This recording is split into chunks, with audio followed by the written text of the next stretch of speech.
Petar Metličič, za vami je prva tekma proti Arhusu. Kako si jo videl in kaj napoveduješ za naslednjo soboto, ko pričakujete v Celju to ekipo? Pa mislim da očekivali sam takvu tekmu, znači tešku, pravu evropsku, proti jedne ekipe koja, recimo, srednja kategorija evropskog rukometa, ali dosta iskusna, čak iskusnija nego mi. Mislim da možemo biti zadovoljni rezultatski, igrom baš i ne. Rezultat je pozitivan, znači izvukli smo pozitivan rezultat, ne preveliku razliku, znači jedan gol u principu ne znači ništa. Tako da moramo biti oprezni u uzvratu, jer mislim da danske se ekipe te koje igraju isto kući i van, znači oni nemaju nikakvo opterećenje. Tako da bi morali biti oprezni, moramo se pripremiti, moramo odigrati puno bolje. Jer mislim da smo ostali dosta dužni u ovoj tekmi. Tako da, ja vjerujem da ćemo se dobro pripremiti, da ih nećemo pocijeniti jer mi to nemamo pravo.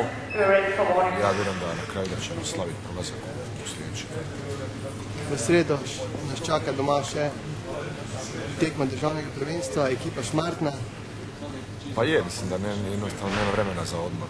Ja vjerujem da imamo dovoljno široku klupu, znači dovoljno broj igrača da tu utakmicu protiv Šmartnoga u Celju da riješimo na pozitivan način, jer koliko nam je god Evropa važna, još najvažnija je prvenstvo, tako da mislim da nemamo pravo na kiks.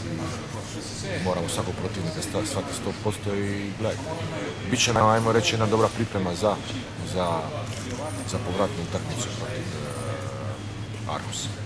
Še mogoče kakšna beseda za naše navijače in bilo Pa ništa, pozdravljam sve navijače Celja, pogotovo one koji su bili s nama u Danskoj. Ja vjerujem da će doći u velikom broju da nas podre protiv Arhusa i mislim da mogu očekivati jednu lijepu tekmu, pogotovo sa naše strane, i da ćemo se odužiti zalaganjem, ponašanjem i prije svega igrom i rezultatom. Tako da pozdrav još jednom svima i pozivam vas na sljedeće dvije tekme da dođete u Petar Golovec da nas